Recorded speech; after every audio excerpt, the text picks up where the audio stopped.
104.1 KRBE. It's Laura with the beautiful, talented Tate McRae. How are you? I'm good. How are you? I'm great. You're on tour, I see. You're at some venue. What city are you in right now? We're in Orange County right now. And Okay. honestly, like we're going all over the place. So I'm just trying to find good lighting at any place I can find. It's always about the good lighting. Well, you're going to be here in Houston next week, March 22nd, House of Blues. Have you ever been here before? I've been there like once before for like a dance competition, but I've never really performed there. So I'm a little nervous. And also House of Blues is like iconic. So I'm very excited. Yes, House of Blues is iconic. Houston is pretty iconic. I would say you got to either get barbecue here or Mexican when you come here because we have really good bowls. So I take your will. pick.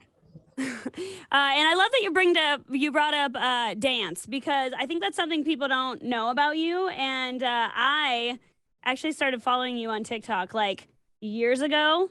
When Really? TikTok first came out, and I was like, this girl's gonna be big. And so I looked you up, and I was like, oh, she's a dancer too. So you kind of started in dance, and then singing came later, right?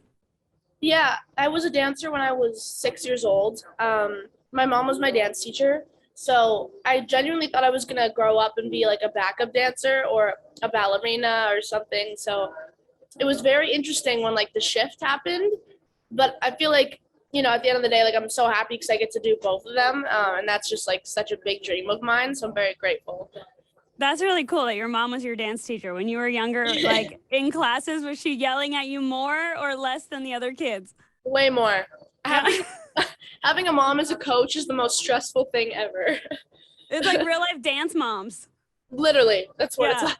Yeah, I used to do competitive dance when I was younger too, and I feel like my mom was more strict than the actual teacher was. Like I get off the stage Always. and I would expect to be, like praised, like you did so well, and my mom be like, your toe wasn't pointed. Right.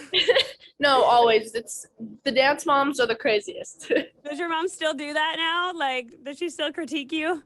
Now she's like kind of stepping back a little bit, but still, like I feel like every time she watches me perform, she like has something to critique me on. Typical mom, always has something to say. Right. So singing, dancing. Will you ever act? Do you think you triple threat? I love acting. I think maybe one day when I'm older. I think right now I'm mostly focusing on like making albums and uh, actually going on tour for the first time. But hopefully acting in the future because I'm such a big fan and I would love to get into that whole world. What kind of show or movie would you want to be? Like what genre?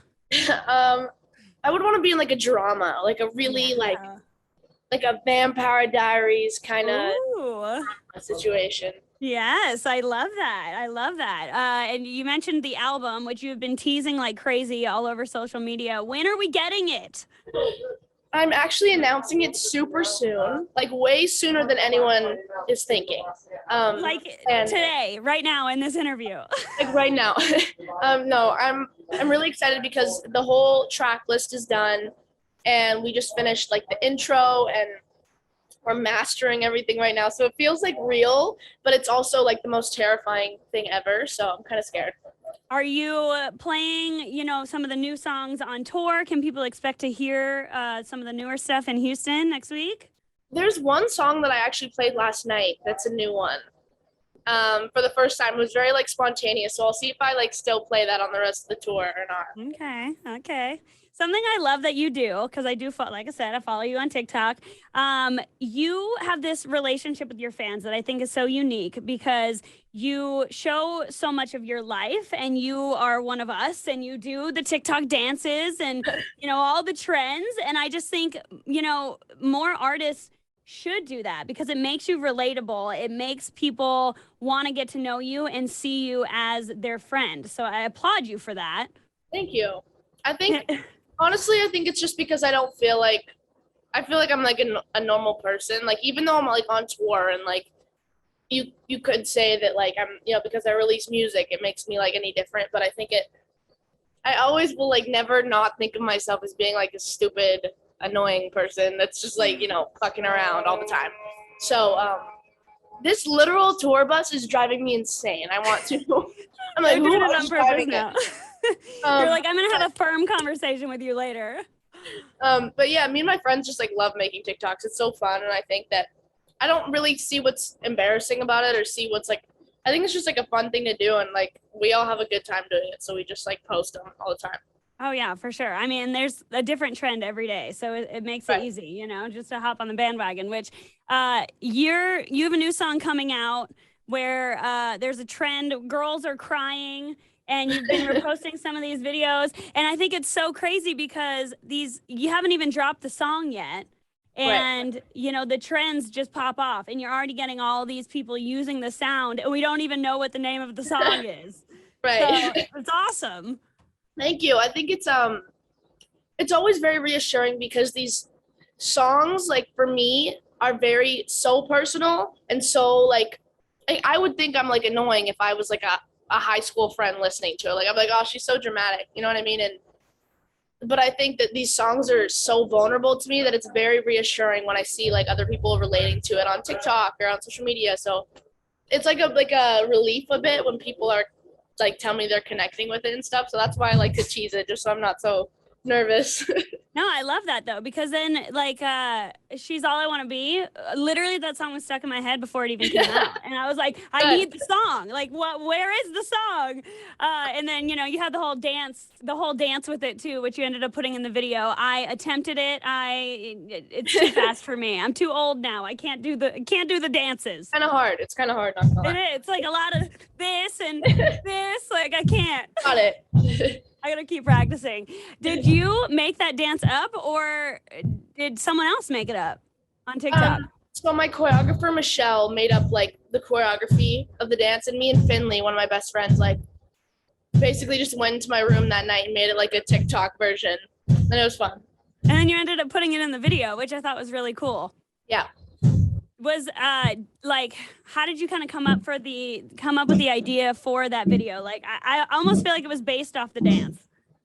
I'm so sorry. Literally, doing interviews on tour is the worst. There's like my drummer being like. It's candid. I love it. You just go over there, grab this stick, really and real. throw it across the room.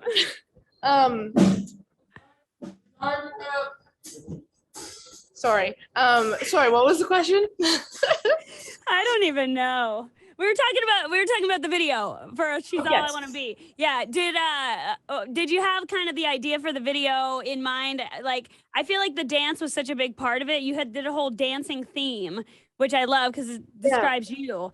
But I didn't know if you thought of the dance before and then just put it in the video for fun.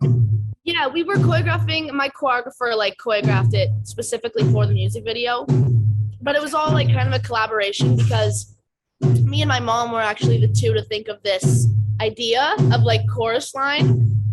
So it was really cool to like actually have a vision for like making a mini movie and then like seeing it like blow up into a real music video. So it was all a very fun collaborative process because it was like literally just like watching my thing just like become real, which was so cool. Yeah, no, and I love that. And I love that you have the creative process, you know, you're part of all of that when it comes to your music, your dance, your tour, all of it. I think you are going to do amazing things. I am already so impressed by you. So keep going. I am so excited to see you in Houston next week. March 22nd, House of Blues. The drum track is wrapping me up. It's like an award show. You up. Like, you're done. Get out of here. But no, this has been amazing. So thank you so much for hanging out with us. I'm so Laura, sorry. It's Laura with Tate McRae on 104.1 KRBE. Thank you. Thank you so much. I'm so sorry. All right. I'll see you next week. Okay, bye. Bye.